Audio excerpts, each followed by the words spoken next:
Welcome back to Scoundrels, another Star Wars podcast. I am Frank Janisch alongside Brandon Hanna, and that's it. Everyone else left us, but we're here to talk about Ahsoka Episode 4, Fallen Jedi.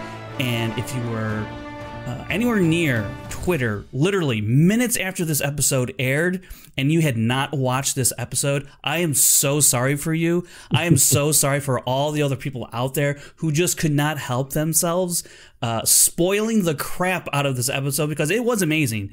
Absolutely. So we're all going to get into it here, give our breakdowns, our thoughts, our theories. We have some questions from our Discord Q&A. We got a couple emails actually as well, and I'm looking forward to this episode. Brandon, I gotta know, first overall thoughts before we really jump into this thing. Just overall thoughts when you walked away from the episode. What did you think? How did you feel? I really liked it. I watched the last 30 seconds of it 3 times in a row. Yeah.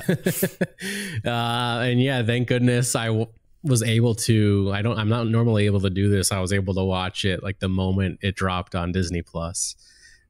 So I mean, yeah, serendipitous, because I would have been mad today. was threads popping off after this episode, dude? How was it? You don't even know. I don't.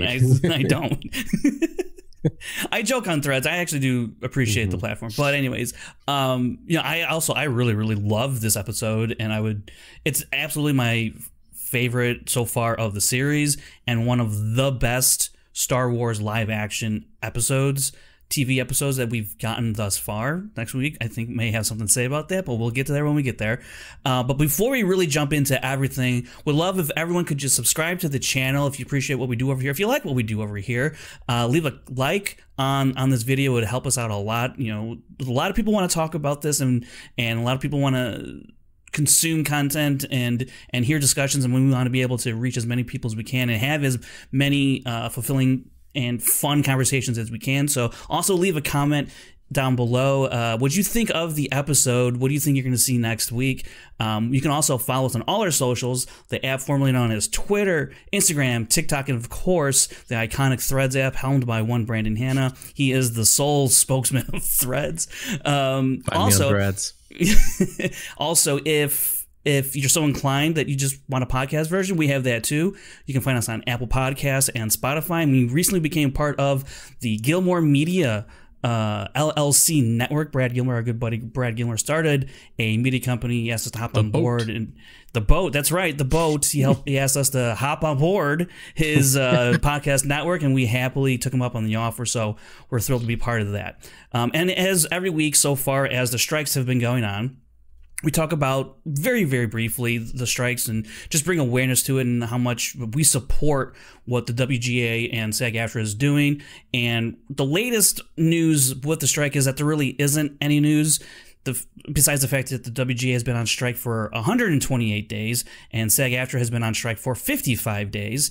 And there's actually a new piece of information not pertaining to those strikes, but the SAG-AFTRA board has voted to send a interactive media strike authorization vote to its members, which is basically the video game section of the union. So right now they are going to send a vote to its members and saying, hey, would you authorize us, if it comes to it, to authorize a strike? And so that means that doesn't mean it's going to happen, but the union would have the power to authorize a strike if a deal is not struck, which would just mean another part of the industry is striking, and that's kind of, you know, where we're at in this country at large, but specifically in the entertainment industry with actors, writers, and video game voice actors and performers and things of that nature. So a lot of things going on, but everyone deserves their fair share, and we here at Scoundrels Inc. fully support what these unions are doing and fighting for. So, with all that said, Brandon, I think what you meant was suck it, Bob Iger. That's right. Oh man, man, he used to be so glorified, I know. And now he says a couple of things, and they were really bad.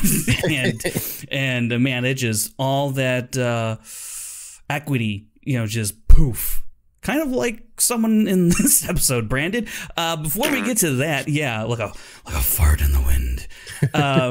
We're talking about Part 4, Fallen Jedi, and this, we start off with Ahsoka and Sabine, and or you know what, Brandon, you know what, I kind of, you know, here's what I want to do. I just want to talk about the end real quick. I just want to get to the end of this episode. We'll get back. We'll backtrack, because what happened here. So spoiler alert, obviously, but Ahsoka battles Balin, and he sends her off the cliff.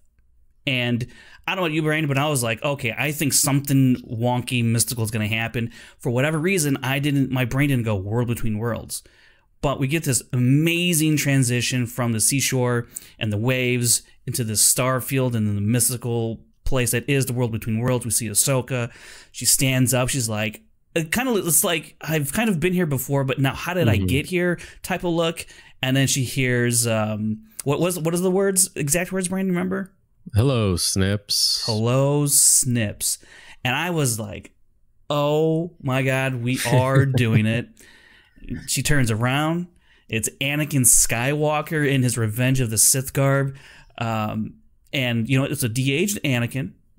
But, you know, I think something else that he said was, you got here sooner than I expected.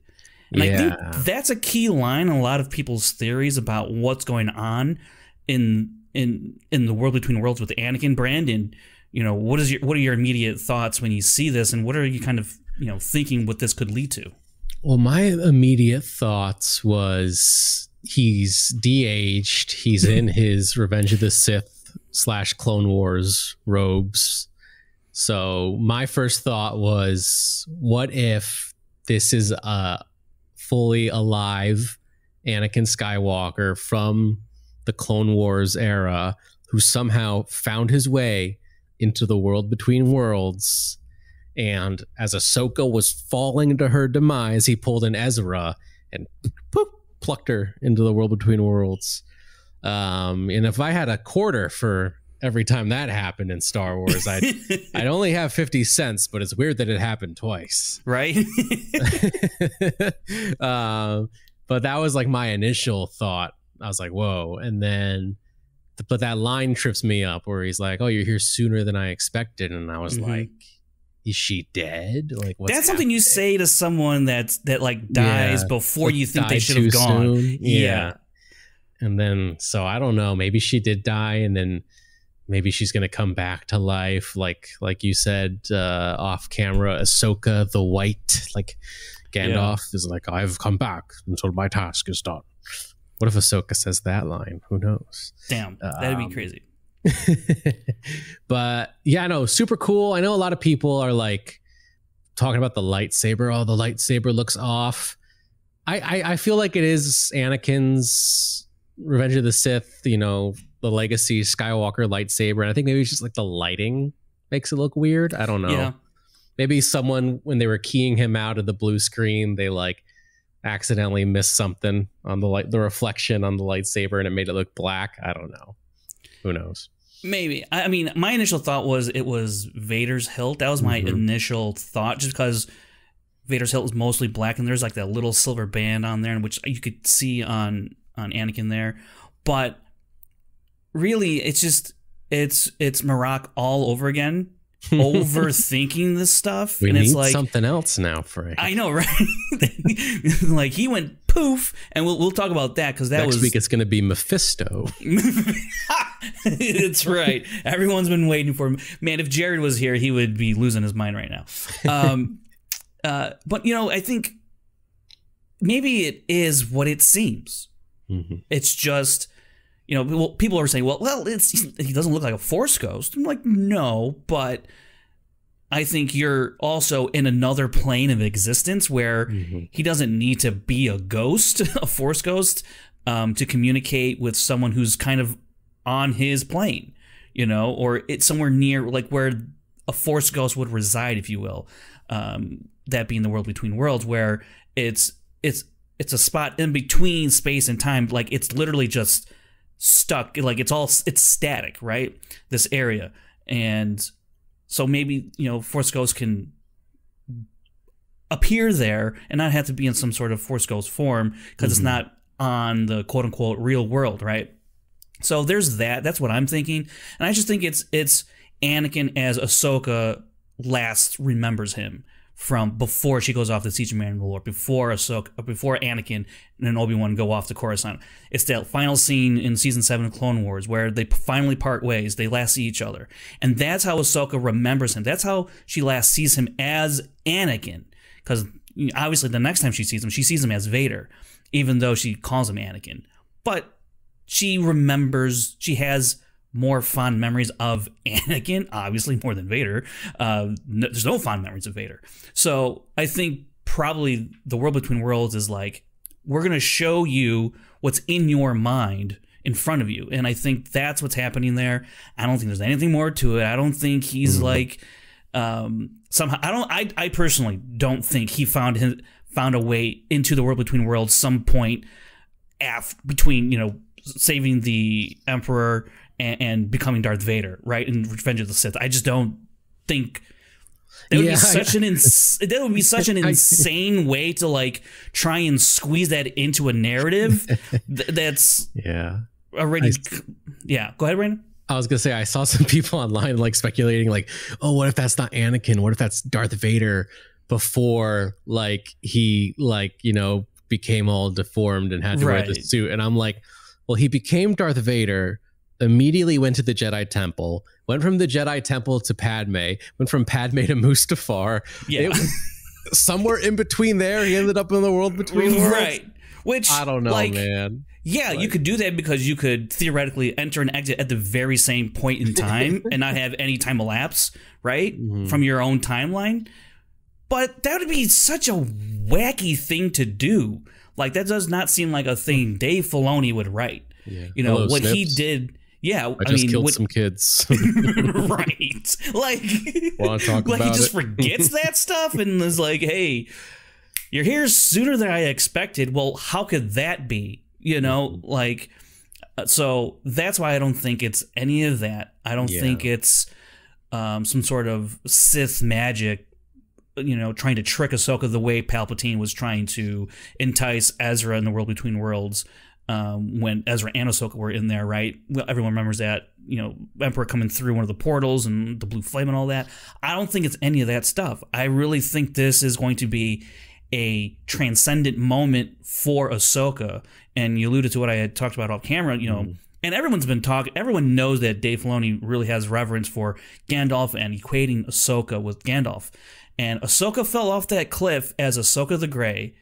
And we know at some point she becomes Ahsoka the White because of the epilogue in Rebels. And while they did redo that scene in the very beginning of this series, she was still Ahsoka the Great. So Dave might be like, hey, this is how she becomes Ahsoka the White, goes through this kind of transcendent moment, she's going to talk about whatever she's going to talk about with Anakin, which I cannot wait for next week, because that's just going to be insane. And then we're probably going to see a bunch of different stuff. That's kind of jumping the gun here, but in terms of what's going to happen to Ahsoka, I don't know exactly.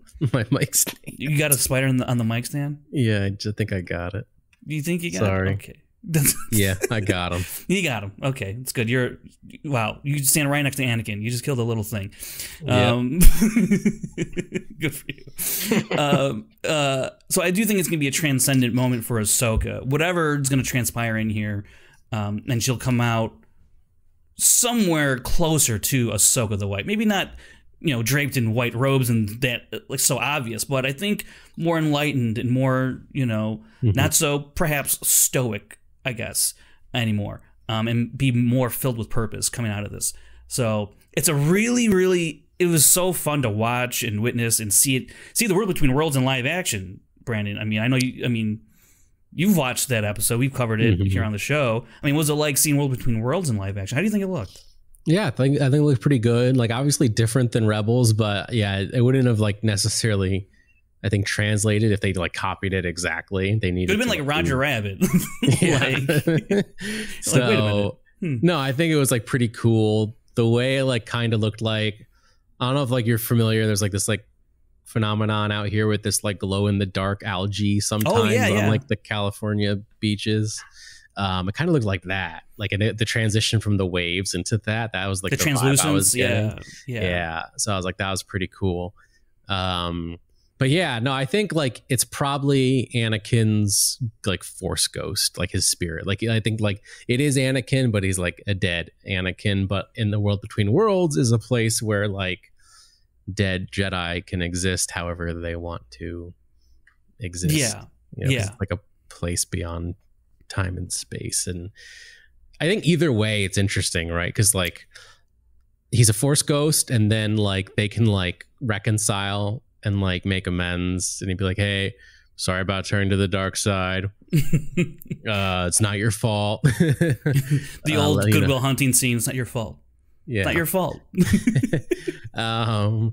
Or the other interesting idea is that it is like a Clone Wars era Anakin alive and well, and she has to like work with him to get out of there without telling him that he falls to the dark side. Either way, it's interesting. It would be interesting. Yeah. It will be interesting to see if there are any temptations thrown at Ahsoka the way Ezra was tempted with Kanan, rescuing Kanan. But even then at that point, Ahsoka was wise enough to know that you can't do that. And also, there is a quote from Dave about what exactly the world between worlds is. And I have it up here somewhere. But he goes on to say, here it is. He goes, it's not about time travel. It's just about a place where everything comes together. Everything is occurring all the time. It's not just this place of gateways and doorways that you just go in and out of. That's a quote from Dave Filoni about the world between worlds. And I got that from the Star Wars Facts Twitter page. Star Wars, it's SW_tweets. So, I'm curious what is going to happen in the world between worlds in terms of yeah, sorry. I was just going to say, it's kind of like the Further in Insidious, where it's like where all the dead people are, but like it exists outside of time and space, and you can you can go to the past in theory, like, you know, because it all exists on the same plane. I don't know how to describe it. Yeah. So it is going to be really wacky, I think, and really trippy. And I cannot wait to see this thing, see this episode, because I think it's really going to blow some minds. And I'm ready to have my mind blown again. In theaters, dude. In theaters, that's right. We scored a couple tickets to the screenings that are being held next week. There's only 10 of them across 10 cities across the U.S. Sorry, international peeps. But yeah, I can see it on the big screen here in LA at the Grove. And that's going to be a lot of fun, I think. And if they're putting it up on the big screen, I got to think, man, some gnarly stuff is going to happen. So, yeah, it'll be exciting for sure, even though their website was totally whack. And it was like, put it in your zip code to see which theaters are near you. And I put in my zip code and I was like, dude, I'm like, and it said, there's no theaters near you. And I'm like, it's 5 miles away. Right. You know what? I did the same thing. I even looked up the zip code for the Grove, and I put that in. They're like, nah, nothing. I was like, what? You're like, it's a block away from this address I put in. What's going on? Anyways, I got a couple tickets, and so I'm looking forward to seeing that. Like an hour earlier than normal, then it goes up on Disney Plus. So that'll be fun. Just to be with everyone in a room to watch that. That's gonna be so cool. Because I was, you know, they've done other season premieres in the theater, you know, and I'm like, man, I'd love to see the stuff on the big screen. And so finally, I get a chance to see one of these TV shows on the big screen. And you know what? I was thinking, Brandon, we could start a pay the writers, pay the actors chant as we're in line. You know? Really, you know, be rebels, you know? Once we're always a rebel. Yeah, that's right. This is a rebellion, isn't it? That wasn't in the movie, right? That was just in the trailers. Yeah, it was just in the trailer because that was part of the rewrites, I believe. So, anyways, if you hear on the news, some yahoos were chanting, you know, for the strike, blah, blah, blah. That's probably us. Anyways, okay. Any other words on what we saw here with the World Between Worlds? Anakin Skywalker, Ahsoka Tano, reunited. Anything else? I don't know. I think we covered it. I'm just like super excited to see what happens next. Yeah, it's gonna be a long week, man. It's gonna be a long week. All right. There's a lot more that happened than just those like 4 minutes at the end of the episode. This episode was directed by Peter Ramsey, and we talked about this last week. He's a Across the Spider-Verse dude, you know. Big fan. No, Into the Spider-Verse. He was a director. Yeah, Into the Spider-Verse. And he directed The Pirate. I think it was like chapter 20 something in The Mandalorian. And it's one of my favorite episodes of the Mandalorian series in total. So I was really excited to see what he was going to do with this episode. And man, it felt really cinematic. It felt really well paced. And the action, the softer moments, he really didn't rush anything here, because you could have rushed a lot here and had a frenetic pace, but he allowed things to breathe in between the really tense moments. Obviously the lightsaber duels that we had in this. But to start off, we have Ahsoka and Sabine, and Ahsoka's like, you know what?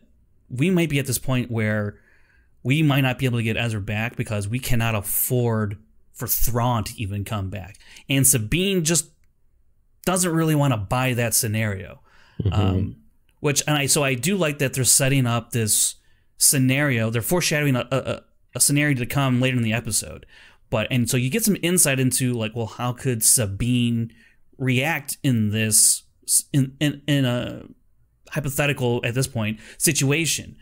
And I like that it gives some insight into how Sabine feels about Ezra, because we don't have a lot to go on between Ezra and Sabine if you're just watching this show. So they have to keep, I think, peppering in how much Ezra means to Sabine. And I think this is like just another way of like, I'm not willing to give up Ezra to make sure Thrawn never comes back, which is like a pretty in your feels type of thing to do. Very anti-Jedi way of things. Brandon, what did you think about, this kind of course of action that Ahsoka is foreseeing that Sabine's not really jiving with? Yeah, I think Sabine did the right thing. Like that's what I would have done. I mean, you're standing there, like Balin is very intimidating with that lightsaber. You don't want Ezra to be lost forever. I'd be like, you know what? This dude's giving me a chance to come with him willingly. He lives by a code. He's a man of his word. So I'm like, I want to see Ezra. I don't want to die at this very moment, which is exactly what would happen if I said, no, I don't want to go with you. Yeah. So, yeah, I mean, I think it kind of like calls back to, I know like people like don't like this, but whatever, I like it. And it's thematically fits in with this moment. In The Last Jedi, when Rose says that's how we're going to win, not by fighting what we hate, by saving what we love. Ooh. Rather than destroying the Eye of Scion or whatever it's called, and making it so that Thrawn can never return, but also it means Ezra can never return. That's fighting what you hate. But going with them to get Ezra, saving what you love, gives you opportunities you might not be able even to foresee with Ezra's return that could help you win in the long run. So I think Sabine did the right thing in terms of that parallel from The Last Jedi. Yeah, and I think that's well said, because I never thought about it that way, because I think the quote unquote easy thing to do is just kill access to getting to this galaxy, and then you won't ever have to worry about Thrawn. Sorry, Ezra, you're collateral damage in this, which is crazy, because like Ezra went to Ahsoka like in the World Between Worlds episode, like, hey, come find me. She's like, I will. And then Ezra's like, I'm counting on you, to Sabine. And Sabine's like, yeah, I'm gonna find Ezra. And then Ahsoka's just like, you know what? He'll never know if we never tried. So let's just cut it off here and not even attempt to go, and let's cut off their ability. So, but I think you're right in terms of, fighting, saving what we love, is a great parallel here for Sabine and Ezra. And so I like that, because I understand what Ahsoka is saying. It's like, look, to ensure this never happens, here's like the only way to do it, which is kind of like an absolute thing, right? There's no other way to do this, and it's like, that's not, I don't know, that's a little sissy. It's a little dark, it's like, and we know that Ahsoka is at kind of like a dark place in her life at this point. And I think that discussion is informed by a lot of fear in Ahsoka. And she's letting that fear kind of dictate how to operate in this situation. Whereas, to your point, Brandon, Sabine's like, she's operating under the emotion of love. And while attachment is forbidden, compassion is, encouraged, So you might say they are encouraged to love. I don't know if that was the exact quote, but it sounded right. Something like that, right? Anyways, so I like this conversation, what's going to set up for the end of the episode, really. So as we progress through this part of the episode, Hu Yang Gang, remember, Hu Yang Gang, hashtag Hu Yang Gang, has a little bit of a scrap with an HK droid, and I was thrilled that Hu Yang could throw down, Brandon. I mean, he can throw down. He's like, how old is he? Over 1,000 years old. 25,000. 25,000? Yes. Damn, bro, that's a long time. I know that because in this new book I got for half price off on Amazon, Star Wars Timelines, in the beginning, it shows Hu Yang 25,000 years. I'm telling you, man. So ObiWan says, for over 1,000 generations, the Jedi Knights were guardians of peace and justice in the Republic. How many years is 1,000 generations? Like, how many years is one generation? I don't know. I don't know either. It's just something he said. We'll say like 10, 15, 20 years. I think he was just speaking in generalities. I don't know. Like, I guess that makes sense. If it's, let's say a generation's 25 years, 25,000 years, then he's there at the formation of the Republic. There you go. Look at that. I don't know. Because he's basically there from the start of the Jedi Order, right? Basically, yeah. Yeah. According to this timeline book, he's activated like 5 years after the Order is established. That's pretty crazy. Yeah. That's old, dude. Yeah, that's real old. That's pretty old. I was telling you and Kevin the other day that after like, what, 50, 60 years, R2-D2 had to take a nap. This guy's like 25,000 years old. Yeah, yeah. He's been clanking away, teaching and being a professor and all that stuff. And now he's in a Rock'em Sock'em Robots battle with this HK droid. And he does this clever thing where he cuts the power to the ship completely to get Ahsoka and Sabine out there, and then they get into the henchmen. And I love this battle with, or this scrap, with Ahsoka and Sabine against these henchmen, because I like how Ahsoka, we're kind of following this trend, if you will, of Ahsoka always teaming up with Mandalorians, and she did it in the Siege of Mandalore with Bo-Katan. She did it with Din Djarin in Mandalorian. Now she's here with Sabine, and it's just really cool to see a Jedi and a Mandalorian, side by side. So that was a really cool, fun scene. And you got Ahsoka doing some force maneuvering, picking up a dude, and they worked really well together, Sabine and Ahsoka. So I thought that was pretty cool. Yeah, I mean, and Sabine's training to be a Jedi Mandalorian. Yeah, pretty cool. I mean, I think that's like the best of both worlds. Like, if I'm gonna go into a lightsaber battle, I would like to wear some Beskar armor. Yeah, that's like hugely bebeneficial as we get into as she gets into that battle with Shin. But Hu Yang does say something to Ahsoka and Sabine before they leave, and he says, "Y'all should probably stick together. You work the best that way." And it's like, all right, here's another seed, like, of things that they should do. Like, Ahsoka's like, can I trust you? Can I count on you to make the tough decision? Hu Yang's like, I think you guys should stick together. So it's like, okay, well, they're setting up like, well, they're going to be a tough decision, and are they going to stay together? And as, before we get to that, though, we go back to the New Republic fleet. Hera's like, I can't sit by here and just do nothing. So she gets in the Ghost with her little boy Jason and 5 other X-Wing pilots, including Carson Teva, which was great to see him. Carson Teva was, obviously from Mandalorian and all that. So I did a little fist pump when he came on screen. I was like, yeah. Absolutely. And and then in the credits see Brendan Wayne's name as one of the X-Wing pilots. So he was he's like the Mandalorian body. He does all the physical stuff, most of the physical stuff. Because I think, what's something, the other guy's name, something Crowder, I forget his name, but he's also the other guy in the Mandalorian suit. But Brendan Wayne does a lot of the walking, if you will. So that was cool to see that Hera was just like, nah, I'm not listening to these yahoos. I'm going out there and help my friends. So that was cool to see. I will say, they just had the Ghost be like just like a normal ship flying out of Home One. I'm like, first of all, the Ghost is not just some normal freighter, Rebellion Republic ship. This is the Ghost, okay? This is a legendary ship for the Rebellion, and you're just gonna have it mosey on out and pass. I thought they should have did some beauty shots with the Ghost. We're talking to a friend of ours, Saul, in our Discord, and I agree with him. I'm like, man, they should have paid a little, like, pump up the Ghost a little bit, like give it a little bit more Millennium Falcon type of props, and pump it up for the audience so they know that this is a badass ship. So I don't know. What'd you think of this whole section with Hera and the Republic fleet? Yeah, I thought it was cool. I was like, like what, 4 X-Wings and the Ghost? I'm like, I don't know if that's going to do it, but it's better than nothing.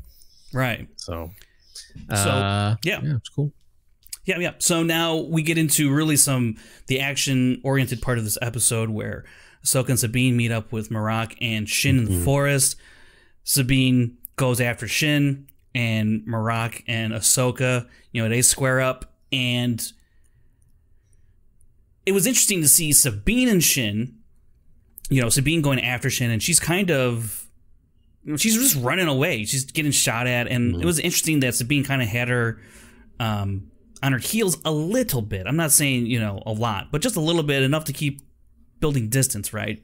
But this duel with Marok and Ahsoka, Brandon, what were you thinking? I mean, what were you feeling at this point? Because I got to tell you, these meetings, they've done such a good job of building up these encounters through the past few episodes that there was like a lot of weight to these battles that are about to ensue.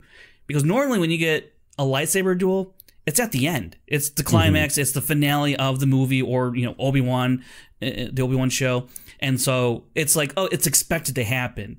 But when it happens smack dab in the middle of an episode or even a season run, there's a lot of weight to it, because who's going to come out on top? What's going to happen here? And we know this is the second meeting between both of these two duos. Brandon, Ahsoka and Marok, what?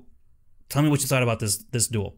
Yeah, I mean, there was a lot of lightsaber duels in this episode, and yeah, I thought it was kind of reminiscent of when Obi-Wan kills Maul in Rebels, where there's like a lot of like fanfare to build it up, but Obi-Wan is just like so much more experienced. Like he just cuts through him like nothing, and that's kind of what I felt Ahsoka did to Marok, or Merrick, or whatever you pronounce his name, where like like he's like got his like lightsaber spinning and making all these fancy moves, and she just like a samurai just whoosh, done like nothing.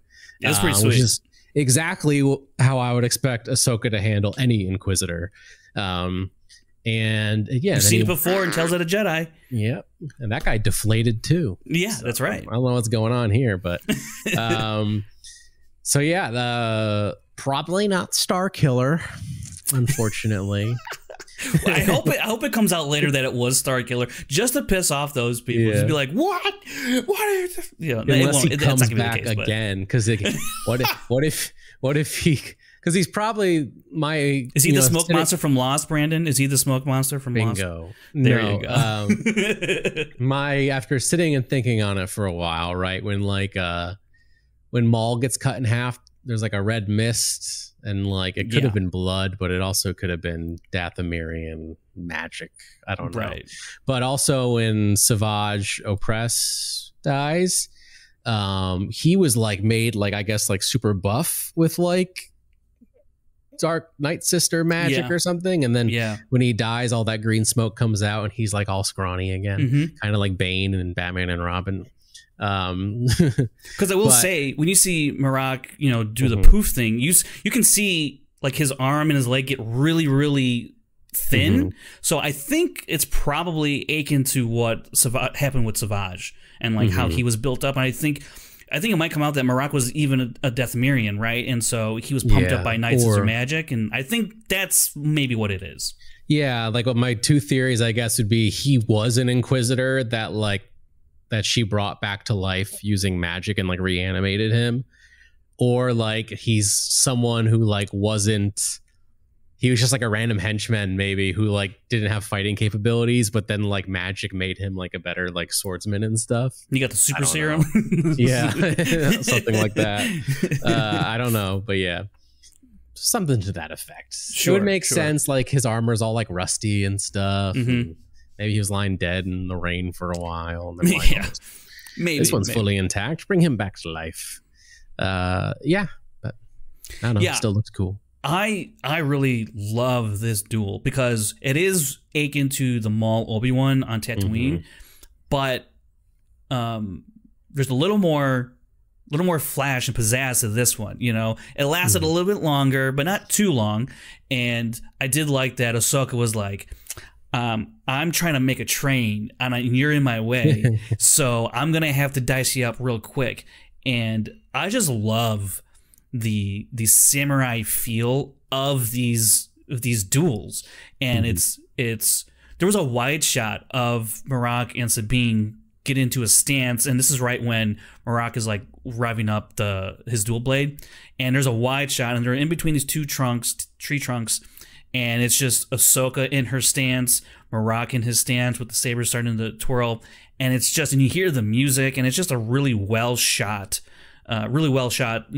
moment of this duel setting up a clash here, and you're like, oh, what's gonna happen? It's a great way to build up some intensity and build on the moment. And so I love this duel. It's one of my favorites I think we've gotten in real. I mean, we'll probably do a whole ranking system, of just Ahsoka duels, and then where it lies in the pantheon of Star Wars duels and all. But man, it was really fun to watch this duel, and I'm glad that Ahsoka just diced this dude up, and it was so samurai, just the way like Obi-Wan was against Maul, and I really love that parallel because they are of the same ilk. I mean, Obi-Wan wasn't exactly Ahsoka's master, but like she learned from him a lot, and so you're gonna here and there take things, and so I like that it kind of resembles what Obi-Wan has done, because that's not really an Anakin thing to do in my estimation. He's like brute force. He's gonna hack at you and overpower you, whereas Ahsoka's a little more finesse, like Obi-Wan is. So I kind of like that.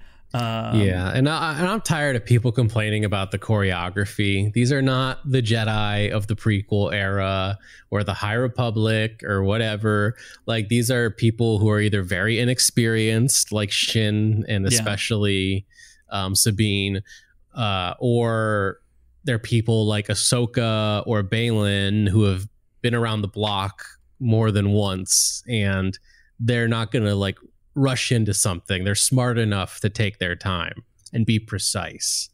It's not like Obi-Wan fighting Maul, where like Obi-Wan's literally a Padawan and Maul's like a young Sith assassin trying to prove himself, like during the height of both their powers. It's a completely different thing, and so like it can't be like compared.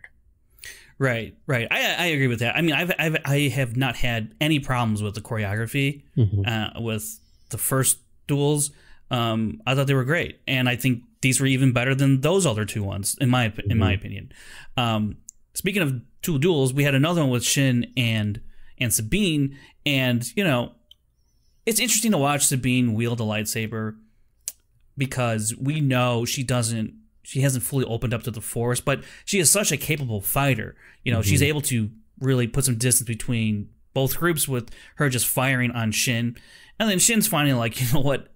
Force push, and she gets thrown into a tree, which conveniently knocks off her helmet, which is great. Which is like, okay, I'll buy it. That's good. That's a good way to get it off.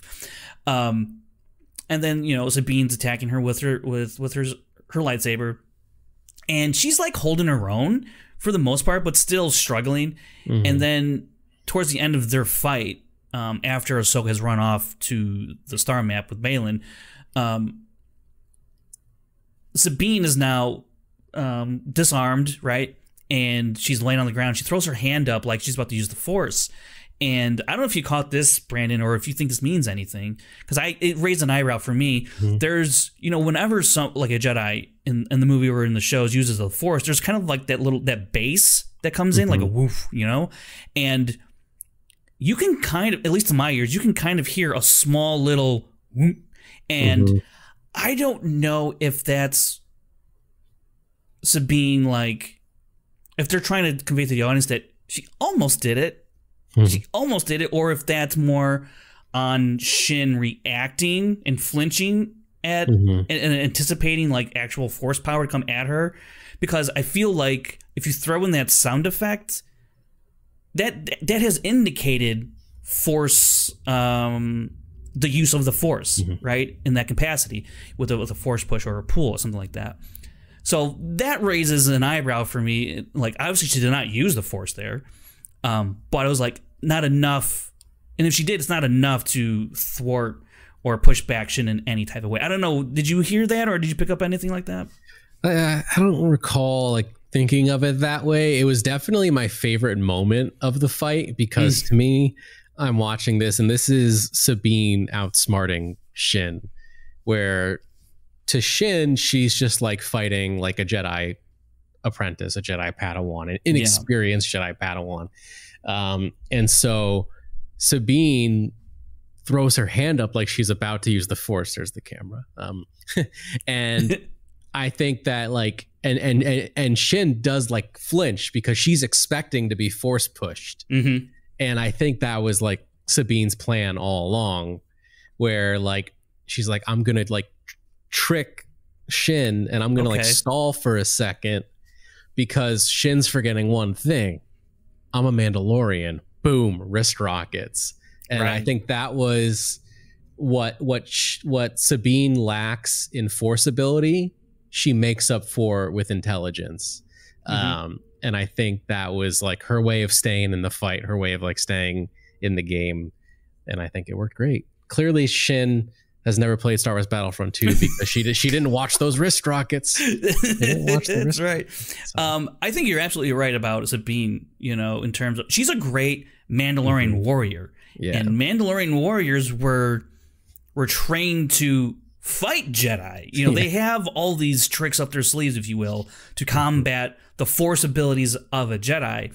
And apparently wrist rockets are meant to disarm someone from their lightsaber, and it worked to perfection here. And I thought it was such a great moment, and like it didn't seem like a thing of convenience or anything like that. It just seemed like that's something that Sabine would do. It seems very in character. It seems very Mandalorian on top of that. So I think it's one of my favorite moments of the episode for sure, just because it shows that Sabine. It goes back to what Ahsoka said about Sabine. I don't need her to be a Jedi. I need her to be herself, and she just happens to wield a lightsaber now. And so in that moment, Sabine was herself. She was a Mandalorian and disarmed Shin, and then Shin did a smoke bomb, poof, and then runs. She's like, I gotta go full Batman here. Yeah. And I think that's very telling of Shin, where obviously like she's skilled in the Force, right? We've seen her use the Force. She literally Force chokes Sabine later on in the episode. But she's not skilled enough. She's still learning. And without that lightsaber, she knows that she's vulnerable. Oh, yeah. Especially to someone who has Mandalorian weapons on them. So, and it's great that she has Beskar armor, because she needed it a couple times. Yeah, she blocked the lightsaber when she lost the lightsaber. I was like, damn. She lost hers. Yeah. Yeah. So that was sick. It was really great. So now let's move on to one of my this is from the trailer, the most anticipated lightsaber duel so far in the series. I don't know what's to come after this, but Balin versus Ahsoka. Oh man, the lead up to the very first lightsaber on lightsaber clash was amazing. I loved every minute of it. It was, again, it's such samurai vibes. It was a feeling out process. It was, one thing I do love about Balin is he has fully tapped into this side of him of he's going to try and unbalance you and get you to do something that you normally wouldn't do.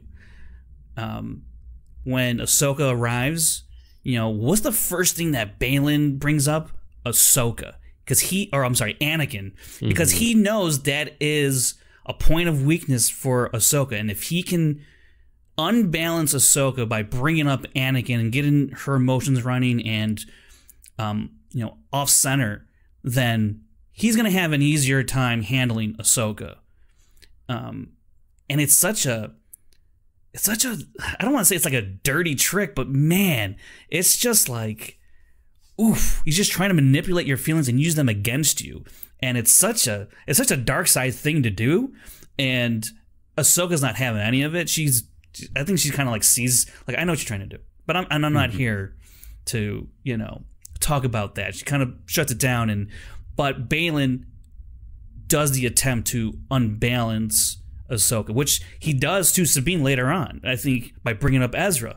He tries to get her to act in a way that maybe she normally wouldn't if I can manipulate your feelings for the thing that you love or the thing that you feel guilty about, the same way he's doing it with Ahsoka. So Balin's doing this stuff, and I'm like, man, this guy is so fascinating. Ray Stevenson, I am so sad that he's not with us anymore because he has been fantastic in the role of Balin. Brandon, I mean, what are your takes on Balin so far with Ray Stevenson? Yeah, I think this whole sequence and even later on with Sabine as it continues is so telling of his character. He doesn't want to kill anybody. He doesn't have to, especially if they're a Jedi. And he would much rather Ahsoka join him than have him kill Ahsoka. Yeah. And he doesn't ignite his lightsaber until Ahsoka does. Like, Ahsoka is the one who makes the decision that they're going to fight. He would much rather sit there and talk to Ahsoka. You know, she's like, I didn't come here to talk about my past. But maybe if she engaged in that conversation, like, neither one of them would have ignited their lightsabers. I know that they were in a crunch for time because I was gonna say they were in a little bit of a crunch. But still, you're right. You're right. Yeah, you're right. Like there's like it's definitely like he would have rather like if Ahsoka was like, I want to come with you, he would have been like, sweet, like, let's do this. We're buddies, you know. So yeah, he lives by a code. He's not like, you know, mustache twirling. He's a different brand of criminal. Yeah, he's not mustache twirling evil like Palpatine is. You know, he's I don't know, he's got something else about him, and I think there's still a lot to learn about his character. Yeah. And what his intentions are. What power does he have to gain by going to another galaxy? I still don't really know, to be honest, because Ahsoka asks him why, you know, or Balin tells Ahsoka, he's like, I'm here to secure the future, which I think at that point in time is just trying to get the coordinates up to the Eye of Scion. Just that's securing the future that they can go get Thrawn. And he's like, he brings up one has to, you know, come to terms with the truth of you have to destroy in order to create. And it's like, what?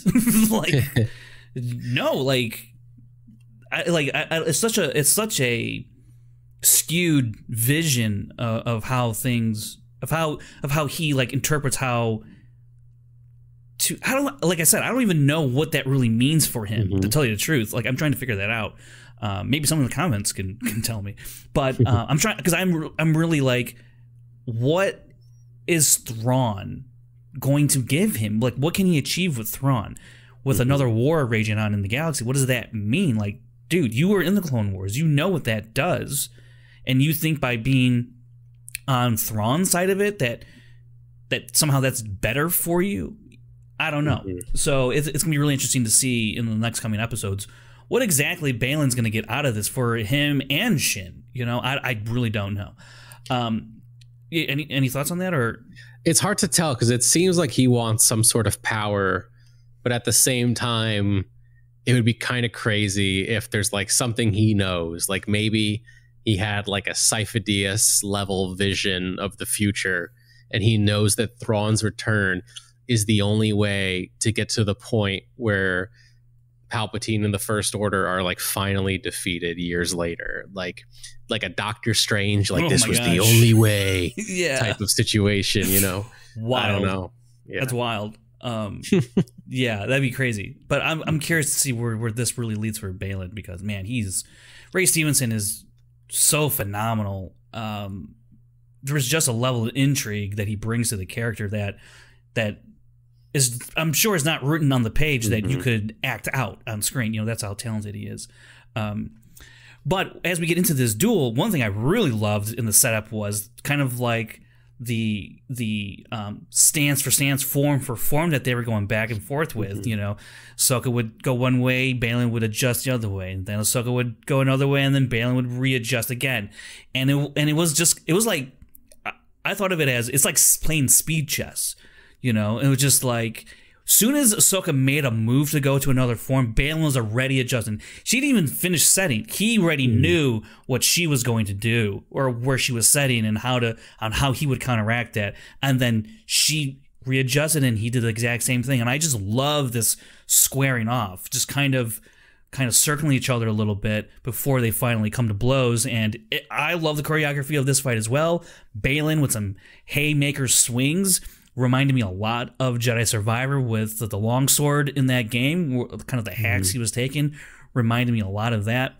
And Ahsoka, again, with just the single blade, not using her other one in a one-on-one combat. So really, and it's so shaped like a katana too, like the samurai sword. It's just so much evokes the samurai, and it's a great duel.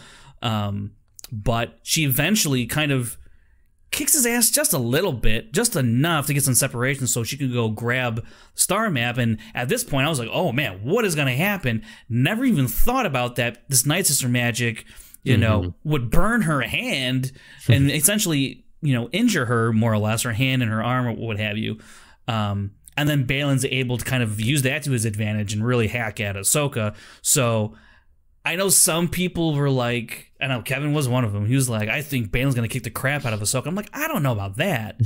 And so then they throw in this little wrinkle of like, yeah, Balin won, but Ahsoka, you know, got injured by other means, not by Balin. I don't know. What's your overall thoughts on how this fight went and culminated?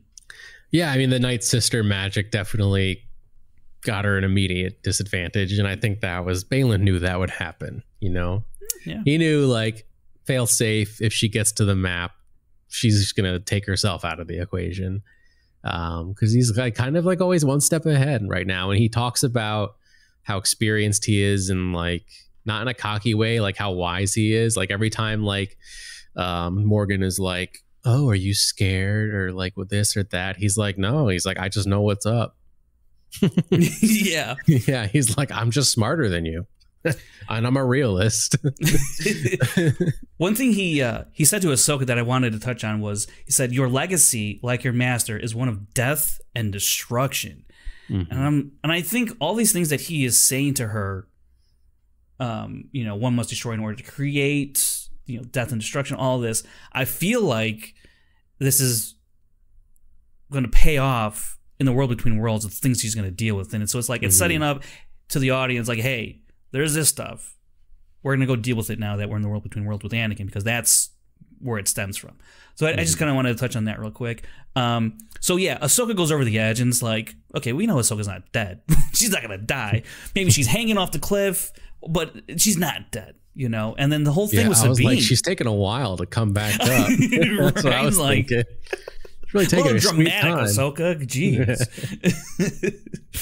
But then as Sabine shows up, you know, and well, at first, actually, I kind of backtrack just a little bit, because when Shin shows up and Ahsoka's up right on the ledge, she sees Shin, she thinks Sabine's gone, but then Sabine does show up, and then, you know, it was I think this whole duel and just kind of the other variables that come in there late in the game really elevated this duel and this matchup and the scenario, and it was all very well directed and shot and acted and played out. I was on the edge of my seat this entire time, and that's why I love this episode so much. They built up these moments so well that when they finally play out, you felt you know, gratified and felt like a sense of importance with everything that was going on. Because you can have a lot of flashy lightsaber stuff and it's all cool, but it's just flashy at the end of the day, some of these.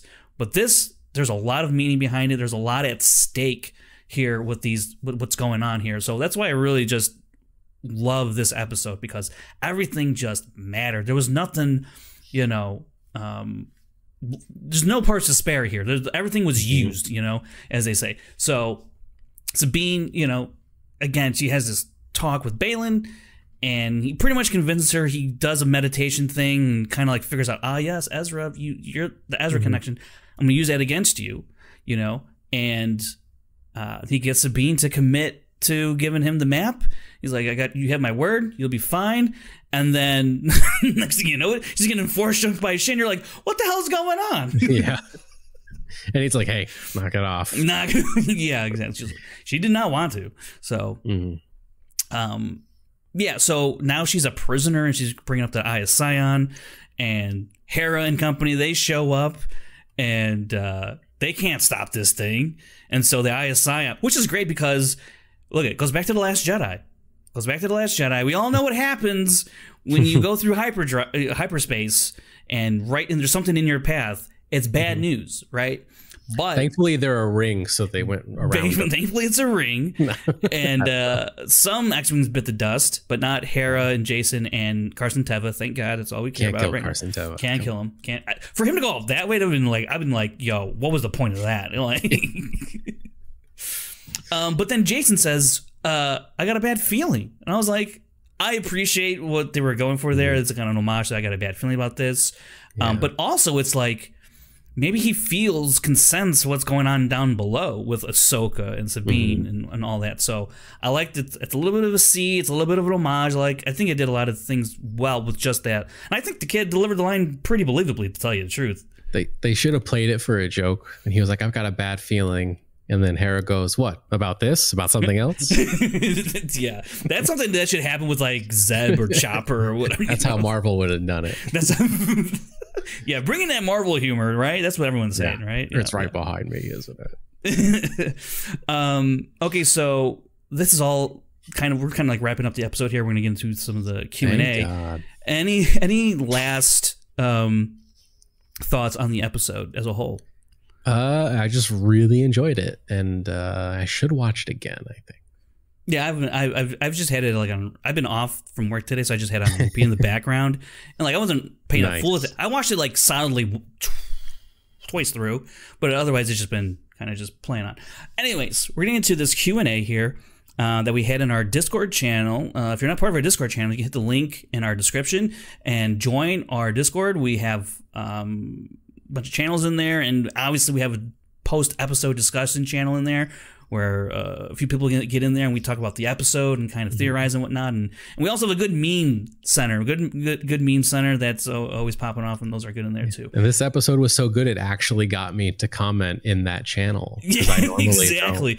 Brandon dusted off the old Discord app, and I was like, whoa, Brandon's in here? That's how you know this episode was popping off. That's how you know. All right. First question in our Discord comes from GP, and he says, "What do you think, guys? Will World Between Worlds connect canon and Legend Story? Legend Story World, the Legend Story World one day would be epic. I don't think that's how World Between Worlds is going to work. Canon, I mean, like they bring in stuff from Legends, and I think that'll just continue to happen. I don't think they need to have the World Between Worlds be that conduit to bring in everything, because I don't think they want to do that. It's just, hey, that guy Thrawn, cool, let's bring him in. Hey, that guy Rook, come on, let's bring him in. You know, so it's just like stuff like that, I think, you know? Yeah, I don't think we're going to see any like multiverse stuff. If you want a good Legends World Between Worlds story, check out KOTOR Convergence on the KOTOR Saga Smash City YouTube channel, guy. There you go. Wings guy. Wings. That should be like under like Revan's bio. Favorite food, wings. Just like they had like a playing card, you know, or something like that. It's in the movie. Reefton, He asks, is that Anakin's own lightsaber from the prequels, or is it another version, which would suggest this isn't the Anakin we know already? Brandon. I think it's the same one. I think it's like a lighting issue, maybe like a chroma key issue, where like maybe there was some glare from the blue screen and got blended in with the dark background. I don't know. It's like the white and gold dress all over again. Right. I think it's the same one. It would be weird if it was like, you know, people are even speculating that it's like the brother is it, or the son. That's what. Oh yeah, the son. Maybe it's the son pretending to be Anakin, and I'm like, I think if he can do an apparition like that, he'd get the lightsaber right. Come on. Right, exactly. I will say, now that you bring up the son, I want to, you know, people are like, how did Ahsoka get into the World Between Worlds? Well, I think you go back to that Rebels episode when Ezra goes in World Between Worlds, and who is there? Morai. And she's always kind of like this embodiment of the daughter, right? Kind of represents the daughter from the Mortis gods. And she has this connection with Ahsoka because in the Mortis arc, the daughter gives some of like her life force to Ahsoka because Ahsoka dies over in Mortis. So like Ahsoka's died before, and then she has the daughter's life force put into her and brings her back to life. And so I think there's this connection, this mystical connection, which is why it leads to my other theory of how Ahsoka ultimately will transcend into a Mortis god of some sort or whatever. Another thing, and we'll talk about it some other time. But so my theory is that the way Ahsoka gets into the World Between Worlds is through kind of her mystical connection with the daughter, and because of that, it's too soon for her to die, and so therefore she's thrust into the World Between Worlds to kind of reset herself, if you will, and reintegrate the way that the Force intends, I guess, you know, like. So that's kind of like my own weird theory. I don't know how that could jive with what's going on, but I think we'll find out. I think we'll get some answers next week anyways. Okay, Thomas HH, are you agreeing with me that Ahsoka will use the World Between Worlds to get to the other galaxy, probably as Ahsoka the White, or will we see that way later in the series or even in the movie? I think so. I think that's how she's going to get to the other galaxy. And I think it's very fitting that the evil dark side people use technology to get there, whereas the more spiritual light side person uses the Force to get there. The Force is her ally. So yeah, I agree. I agree with that, and I like that a lot, actually. So yeah, I do think the World Between Worlds will help her get to that other galaxy and be like, okay, off you go. Come on. You know. Erdon. Let's see. Well, okay. Do you think Marak is a Force wraith encased in physical armor and robes, kind of like Darth Nihilus from KOTOR? So I can't really speak to that part of KOTOR. I'm not that deep into the Darth Nihilus knowledge, but I think we talked about it earlier that, you know, he's probably somewhat similar to Savage Opress, and that's kind of how I'm rectifying all that. Yeah, I'm thinking reanimated corpse. Could be. Yeah. Reef Town again. Thrawn in part 5 or later? Do you think we can see Thrawn next episode, or do you think later on in the series? Maybe like a cliffhanger, like we saw Anakin at the end of this one. That's exactly what I was thinking. Because I think that's how you have to do it, like to hype you up for the next episode. That's just good television right there. I don't know what else to tell you. Etite Nama asks, do you think Sabine will be able to tap into the dark side of the Force with the mercenaries easier than with Ahsoka because of her Mandalorian background? Also related, do you think the mercenaries tap into the dark side willingly? So I do like this idea that Sabine could be tempted to tap into the dark side because it's quicker, easier, more seductive, right? And if she really wants to find a connection to the Force, she might tap into the dark side, and for her to do something with the Force. I don't know, Brandon, what do you think? I think maybe she'll be tempted, but then it might be like a Rey in the Force Awakens moment when she's like fighting Kylo Ren and he's like, I can show you the ways of the Force. And then she goes, oh, the Force. I forgot about the Force. And then she uses it to like, you know, get him. So that's what I think is going to happen, where like she's going to be tempted to use the dark and then like pause and then go, no, like if I'm going to use the Force for the first time, it's going to be the right way. And she's going to like calm herself and move the cup, essentially. Yeah. Figuratively, maybe literally. Yeah. I do like this idea though of the dark side coming into play a little bit for Sabine, because I think any Jedi in training should have to wrestle with the dark side, whether or not you can control the Force or not. But like, what if what if she finds it's more accessible to her because it's easier that way to tap into the dark? I think it'd be interesting. I don't know if the show has that much time to delve into something like that, but I think it would be an interesting storyline or a plot line for Sabine and maybe some other, maybe season 2, the movie, or comics or whatever. But I do like that. And he also asks, do you think the mercenaries tap into the dark side willingly? They 100% know what they're doing. They know what they're doing. Shin, she knows Force choke is at that point would know from Balin of all people that that's a dark side thing to do. Okay, we have a couple more here when we could dive into the emails, but we have Kevin Smets because he couldn't join us this week because he opted for other fantasy. That is the fantasy football. He had a fantasy football draft. Didn't want to talk about the fantasy of Star Wars. But he sent us a question, and he said, since I can't make the show tonight, I asked this. Please read fully and with passion.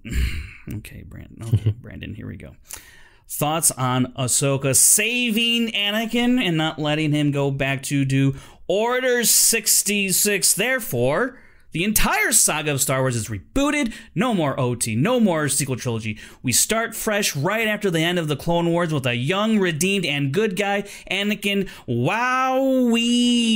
Imagine that. And that wowee was accurate. Let me tell you, that's how he wrote it out.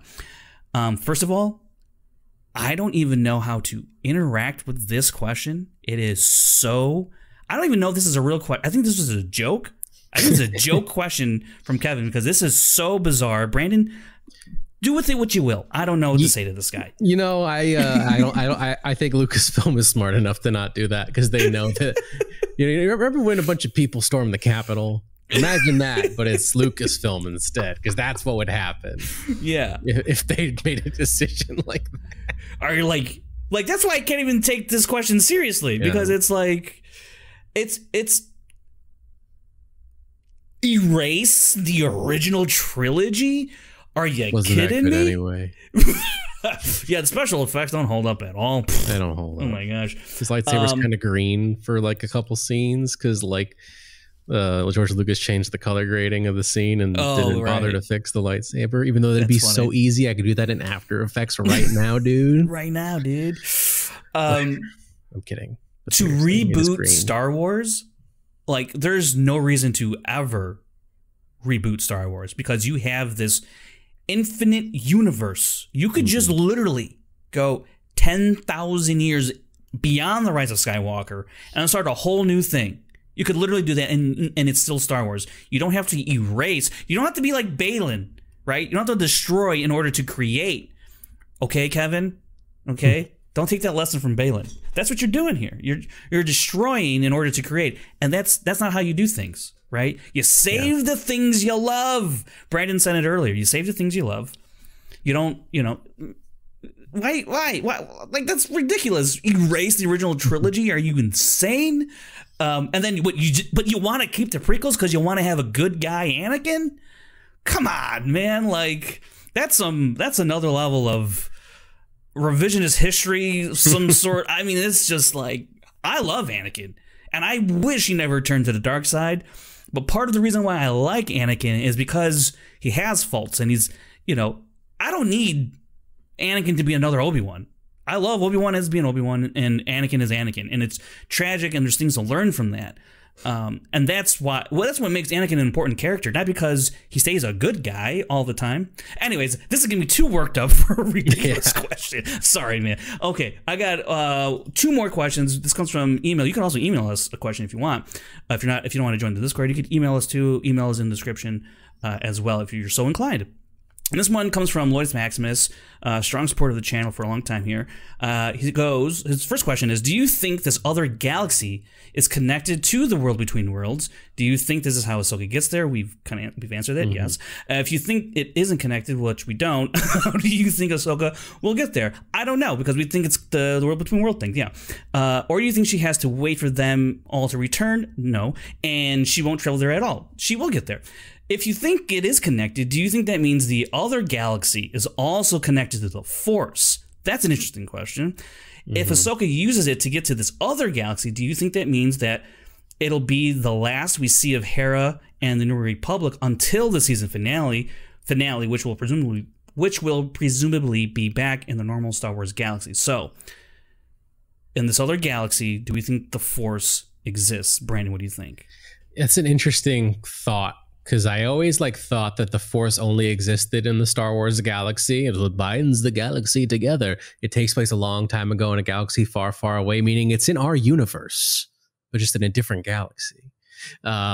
So, yeah, I don't know. Maybe the Force exists in a few galaxies. Maybe there's a bundle of galaxies. The ones that the Purgles go to, the ones that their migration patterns are all to Force-sensitive galaxies that are all connected. That's my theory. Swallow that water wrong. Ugh. Wrong pipe. Well, you should go down the dark pipe forever if that makes your destiny. Jeez, come on, Brandon. Okay, I'm better now. I do think the Force is going to exist in this other galaxy. I just think if you're, and there's a couple of reasons for it, but most practically on a storytelling level, why would you take away one of the most interesting things that makes Star Wars, right? It's one of the things that makes it so unique and fun and interesting is the concept of the Force, this mystical energy field that binds everything. Why would you take that out of Star Wars? I would not find that interesting. I would find that pretty boring.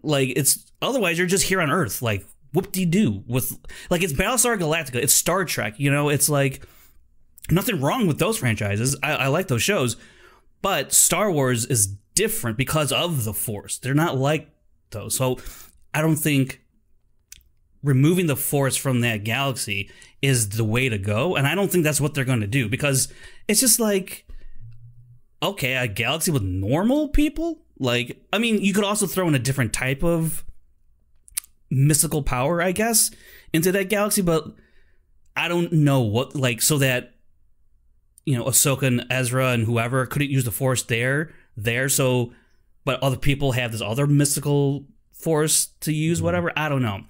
I don't think that's going to be the case. So, but I do think that world between worlds is connected to that galaxy. I think it's connected to basically every other galaxy. It's just, it's not like each galaxy is has their own world between worlds. I think that world between worlds is for the entire universe. And I'm not going to sit here and try and think about how you navigate that for other galaxies and whatnot.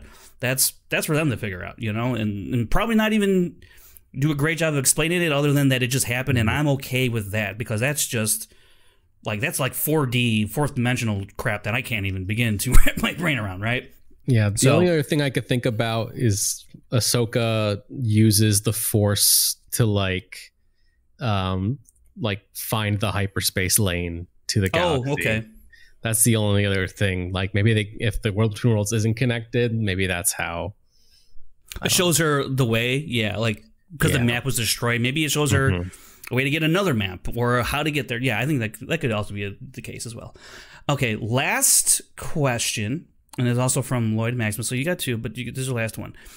Do you think Sabine's betrayal, I don't like that word, but I see what you're saying. Do you think Sabine's betrayal of Ahsoka will pay off?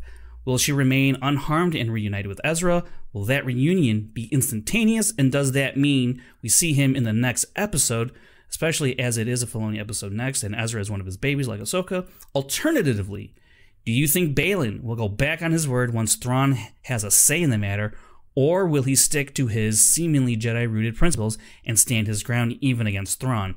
If indeed Thrawn does have his own ideas or agenda on what to do with Ezra and Sabine, do you even expect to see Thrawn next episode as well as potentially Ezra, or do you think we have a bunch of episodes now of them scouring the solar galaxy to try and find him and or Ezra? Yeah, so a couple questions in there. Hashtag Sabine did nothing wrong. We might see Ezra. I think we might have to wait like another episode or two for Ezra. And what else was in there? I think it'll all work out. I think Sabine made the right decision. Yeah. I do like what you said about Sabine. I was like, I don't know if that was a great thing for Sabine to do when I was watching, but what you said there in terms of fighting for what you save, it makes me think that Ahsoka didn't really think that all the way through. And maybe Sabine didn't really, but that's her instinct. So, and and your instincts serve you well, So, I do like that aspect, and so it will be interesting to see how Thrawn reacts to seeing Sabine, because they have history, right? And he knows a lot about her, and vice versa, rather, or I think Balin keeps his word. That's the other thing. I think Balin keeps his word, even if it means turning against Thrawn. I think Balin keeps his word. I'm inclined to believe that as well, which then leads me to ask you this.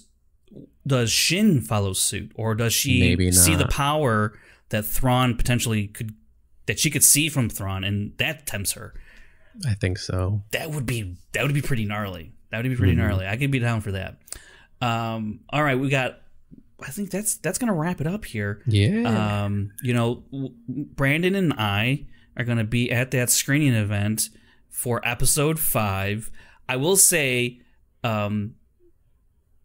follow our Instagram page, because we'll probably post more immediately there if you want to see what's going on. And I think we'll definitely do an immediate reaction to that episode, because first of all, even if I wasn't at that screen, I think I would have to. I would want to give one, just based off the hype alone that we're going into this episode. So it's going to be a ton of fun. Again, if you haven't subscribed to our channel, would really appreciate it if you hit that subscribe button, the like button as well, and leave a comment on what you thought of this episode of Ahsoka, and what do you think we're going to see next week. Would love to see all the theories, crazy ideas and whatnot. Always fun to kind of read about and see what people are thinking, because while I think one thing, Brandon thinks one thing, you might have a completely different idea, and that might change me around. I don't know, like Brandon did today with the Sabine thing. So, again, you can follow us over on the app formerly known as Twitter, Instagram, TikTok, and Threads. Follow us on our podcast feed, Apple Podcasts, Spotify. Just type in Scoundrels Inc., another Star Wars podcast. You'll find us. Subscribe to our feed. It will really help us out, make us look good in front of Brad Gilmore. He's like, oh, wow, all these people listen to their show. That's great. But until next week, I'm Frank Janish. That's Brandon Hanna, Kevin Smets. I hope you're enjoying your fantasy football draft. We'll see you all next week for episode 5 of Ahsoka. Peace. Scoundrel. Scoundrel. I like the sound of that.